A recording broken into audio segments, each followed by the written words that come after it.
Good morning, dear students. Today we are going to discuss about part 2 of chapter 7, that is public sector, private sector and global enterprises. We have completed till comparison of government enterprises in last lecture, right? Now in this lecture we are going to start from changing role of public sector. I hope you all are ready. The topic is changing role of public sector. After the independence, it was expected that public sector would play a major role in fulfilling certain objectives of an economy. Public sector was expected to create systematic facilities or structure for the development of key industries which are necessary for economic development. In certain areas, huge investments are needed. Where profitability is low, private sector will not prefer. In such areas, public sector should play an active role. Public sector created infrastructure and produced necessary raw materials and services. The 5-year plans also gave very high importance to the public sector. I think you all know about 5-year plan policy of government, which is declared by government after the independence to develop our economy and our country, right? After 1991, the policy of liberalization, privatization, and globalization was adopted, due to which the role of public sector has changed. Public sector started competing with private sector. More importance given to profitability. Right? Those public sector units which were making continuous losses started making structural changes, and few public sector units were closed. Obviously, अगर loss ही कोई company continuously करती रहेगी तो वो एक बार close ही हो जाएगी. Equity shares of certain public enterprise were given to the general public और sold to private companies. Government appointed various committees to make unproductive public sector units more productive. The era of 1950 to 1990 was important for public sector. Next one is private sector. Private sector is an oldest form of an economy. Right? Business activities itself started through private sector. In the olden days, business activities were managed by the private sector. Public sector came into existence due to certain limitations of private sector and also due to certain special requirements of the time. Getting all of you, even today private sector is important to our country. Economic development of any nation is mainly due to private sector. A lion's share of our national income comes from private sector. Okay, the existence of private sector is for ages. Time and circumstances bring changes in private sector. Government has accepted positive approach for existence of private sector and continuous steps are being taken by government.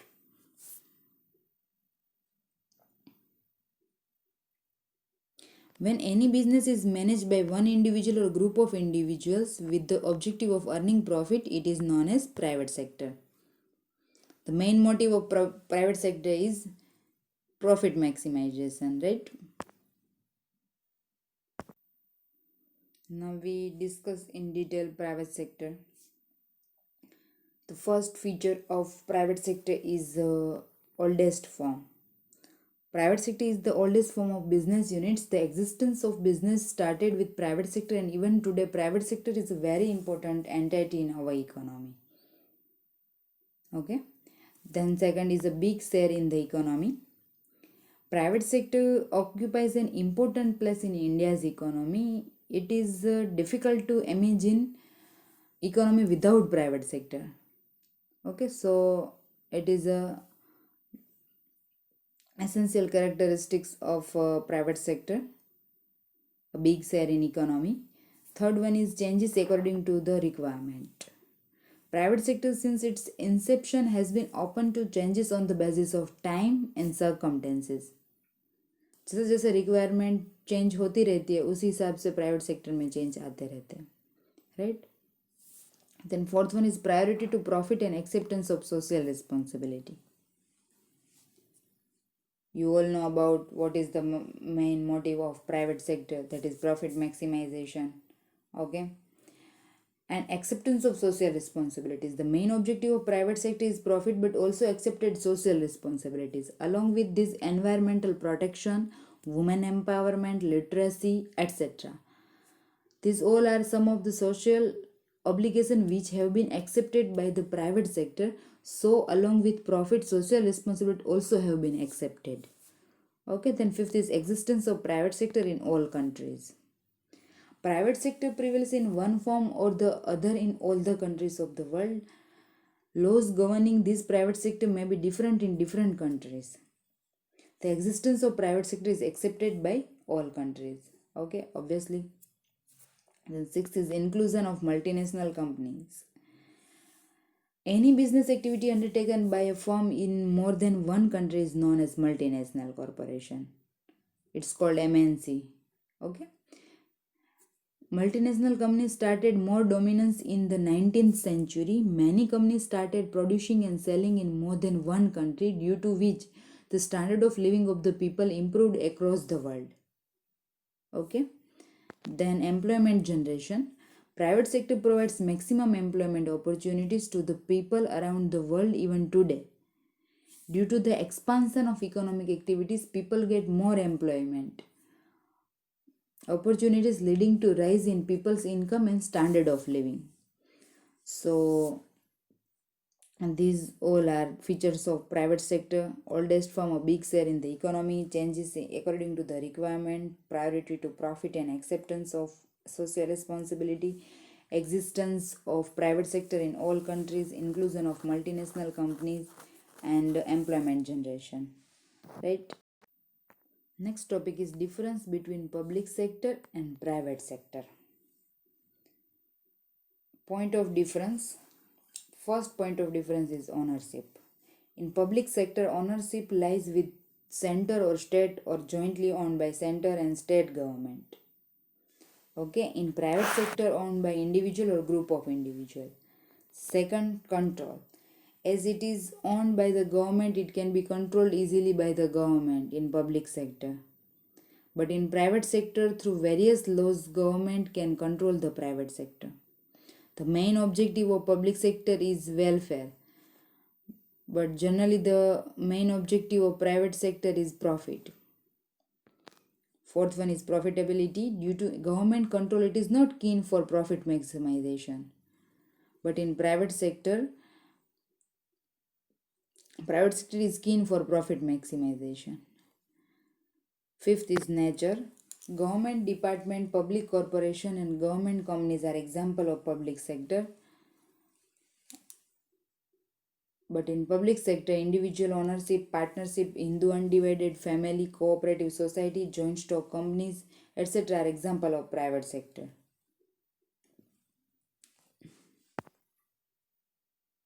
Hindu undivided family, HUF means एक ही family के सभी members है, वो ही business करते हैं और वही सब बिजनेस में जुड़े हुए होते हैं. वो बिजनेस फैमिली के सब मेंबर्स ही बिजनेस के पार्टनर्स होते हैं.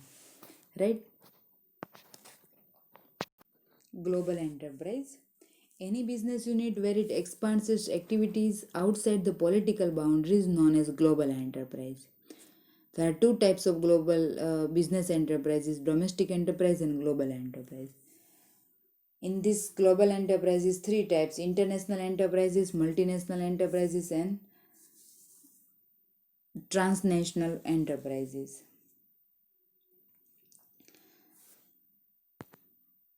Domestic or local enterprise means those enterprises which limit their business activities within the political boundaries of their country are known as domestic enterprise.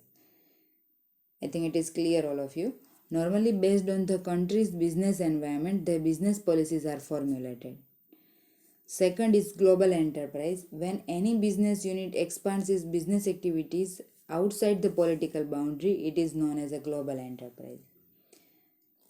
By using the experience of domestic business as a global enterprise, when they spread their wings in foreign country, they are known as multinational enterprises. Transnational enterprises produces, sells and invest across the world. They are such organized enterprises which use the factor of production and wealth of the entire world to earn profit from the world market. Now, the characteristics of global enterprises.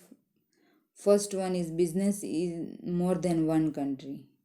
Global enterprise work on a very large scale at the international level, so they conduct business in different countries in different ways at a time.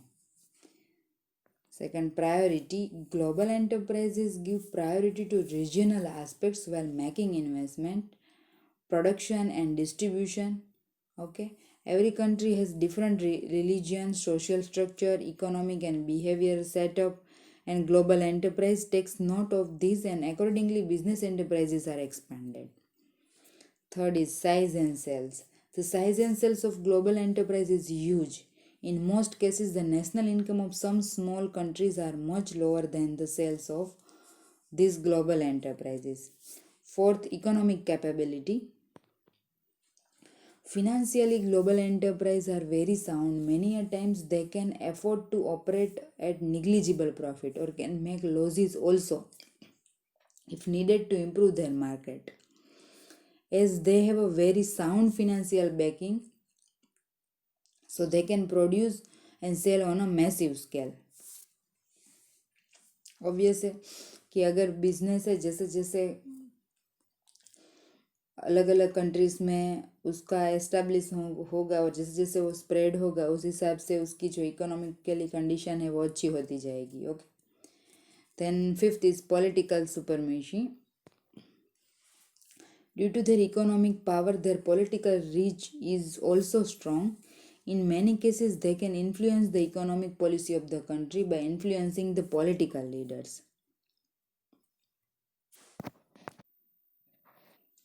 Then, sixth one is loyalty.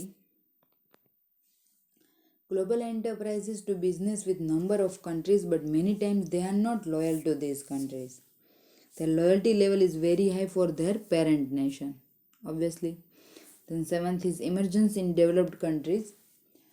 Global enterprises have predominantly emerged in economically developed countries while they do business mostly in developing and underdeveloped countries of the world. Eighth is massive expenditure on research and development.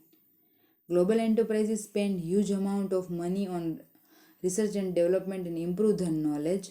A huge amount from their income is used for research and development and to develop new products, services, and modern technology constantly. As a result, they are able to afford capital intensive technology. Ninth, changes in the lifestyle. To develop their products and services, they bring changes in the lifestyle of the people of home countries, and for that, global enterprises start from business basic necessities. So, 9 characteristics of global enterprise: business in more than one country, priority, size and sales, economic capability, political supremacy, loyalty, emergence in developed countries, massive expenditure on research and development, changes in the lifestyle. Now, India and global enterprises. Prior to 1991, the entry of global enterprises in India was slow. After adopting the policy of liberalization, entry and expansion of global enterprise become faster. Global enterprises are also known as international companies or multinational companies. Okay, when a list of such companies is made, there can be two ways of making it. Companies from other countries come to do business in India and their list is long, like Coca-Cola, Pepsi, McDonald's, Nokia, Sony, General Motors, etc. In recent years, Indian origin companies like Infosys, Reliance, Maruti, Wipro, ONGC, Tata Steel, Asian Paints, etc. are also spreading their business in other countries. Right? Number of India based business houses are developing their business activities in foreign markets. These enterprises are supplying products and services to many countries of the world. The sales and income of global enterprises are more than that of domestic industries. Global enterprises are proving to be more effective because of their huge capital, good image, and modern technology. Joint venture. When business units join hands to protect the mutual interest is known as a joint venture. A business unit which join hands with the other units for mutual benefit is known as joint venture. Such units joining hands can be private, government owned, or global enterprises. These enterprises survive for a longer period. Business units of any size can join to fulfill and safeguard mutual interest. Joint ventures should fulfill the mutual requirements of the parties. If joint venture occurs between two enterprises of two different countries, then it becomes mandatory to follow the rules framed by both the countries. In joint venture, two business units utilize the resources to the best of their activities by using their expertise and bear the business risk and divide the profit amicably. The main objective of creating joint venture are expansion of business, developing of new products, creation and expansion of new market. Recently, number of industrial units have created joint ventures with other industrial units. Such joint ventures are started to utilize their excess capacity to develop distribution channels, to improve production techniques, or for financial reasons. In India, there is no separate law for joint ventures. Okay, the company listed in India is considered as domestic company. Number of joint ventures are operating successfully in India at present. Those global enterprises which want to have partnership or those non-resident Indians who want to invest in Indian industries should have government approval. Such approval can be available as per the policies of the Reserve Bank of India or from the Foreign Investment Promotion Board. Characteristics of joint venture. First one is profitable for both parties. Joint venture proves to be beneficial for both parties. They complement each other due to their individual capabilities. Second, more resources and capabilities. Both parties forming joint ventures share their resources and capabilities to increase their mutual benefits. Thus, the accumulated resources and capabilities can improve the opportunities for the joint venture. Third one is new technology. Joint venture exchange of technology is possible. Okay, good quality products can be produced because of better technology, time, capability, technology, and effectiveness leads to increase in productivity. Fourth, development of new market. When one business unit joins with another business unit of another country to form a joint venture for possibility of developing new market. For example, when any company of India enters into a joint venture with any other company of a foreign country, the doors of the market opens in India for foreign company. Many companies aims at continuous growth through joint venture and enter the foreign market when it reaches to maximum sales in the domestic market. Okay. Then fifth is innovation. Through joint venture, new and creative products are placed in the market. Foreign partners often provide benefit through new technology and new ideas through joint venture. Sixth, low production cost. Large scale production is possible through the use of modern technology and this leads to low cost. Low cost of production leads to low sales price, which in turn helps to increase demand for its products. So if demand is increases, so profit will also increase. Then seventh is increase in business credit. The different business units join to form a joint venture. Their individual business credibility leads to a greater business credit to the joint venture. Sometimes a joint venture foreign company can allow an Indian partner to use its brand name. Okay.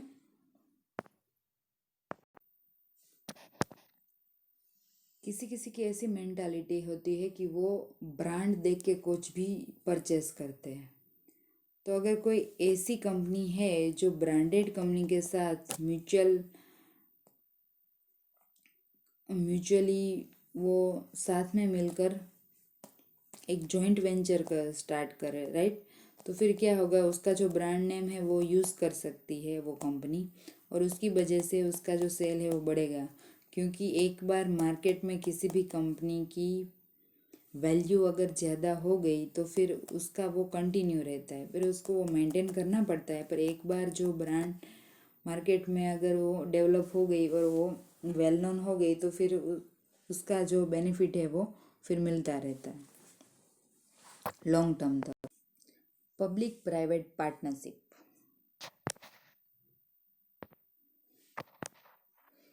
In this system, government gives land for development, private sector invests for structure, and in exchange, they will be given license to collect fees for a stipulated period from the beneficiaries of this infrastructures and takes responsibility of maintenance of the structure. After the stipulated period, the system should be handed over to the government, who will business credit also take the responsibility of maintaining the infrastructure from the private sector. Public private partnership is a new arrangement and it is a requirement of time. In 1991, the Indian government has accepted globalization and many products which were earlier not available in the Indian market is now made available from the foreign market. For this, the country required infrastructure which in turn required large scale investment. For example, for air services, we need airport and such other allied facilities. For new and modern car, a good road is must. For all this infrastructural development, government needed massive investment which was not possible for the government. Private sector was capable of such huge investment, but there was danger of monopoly element if everything was handed over to the private sector permanently. Hence, a new arrangement was acceptable according to which government gives land for developing infrastructure. Private sector invest and allowed to collect fees from the beneficiaries of that services for a described duration. For that described duration, maintenance is a responsibility of private sector. After a described duration, private sector hand over the infrastructure to the government and then entire responsibility of maintaining it also goes to the government. That is Ahmedabad Vadodara Express Highway. Right? So in this you have to learn only the concept of public private partnership. I think it is clear all of you. And last one is public utility. Public utility refers to the availability of most essential services and facilities in a productive manner at a very low cost to the people of the country. There is continuous increase in the requirement of basic infrastructure with the growth of villages and cities. You all know about that, right? In modern civilized societies, certain services and utilities are essential. Such services and utilities are provided continuously and efficiently, which is known as public utility services. Public utility units provide such basic facilities like water supply, electricity, transportation, communication facility, gas, sewerage, etc. Any deterioration in the quality of service affect the public life and hence monopoly is offered to such services and at the same time it is controlled by the government. Okay. Public utility services are available to every citizen regularly. At the nearest point at low cost, these services are provided without any discrimination to everyone. Due to the adoption of the ideology of privatization, competition has been accepted even in this field. Suitable changes have been done in public utility services by law of the parliament. Initially, government had a monopoly, but by a change in the law, more units were allowed to enter.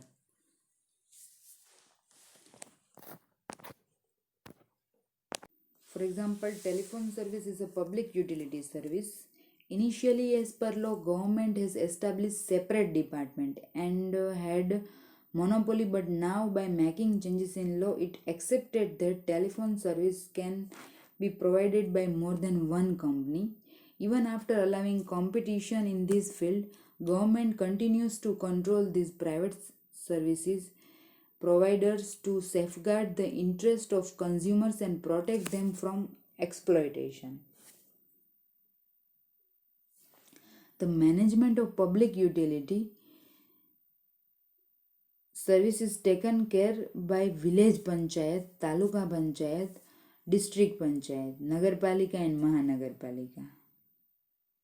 पता है ना ये सब? जो village में है उसको village panchayat, फिर तालुका में तालुका पंचायत, फिर डिस्ट्रिक्ट है उसमें डिस्ट्रिक्ट पंचायत, फिर उससे बड़ा सिटी है तो नगर पालिका, फिर आएगा महानगर पालिका। तो at the state level certain public utility service like transportation, electricity, health services etcetera are taken care by government department, company और corporation. At the national level, transportation, post and telegraph, telephones are provided by central government department, company or corporation. Gujarat Road Transport Corporation, etc. takes care of the bus services in Gujarat.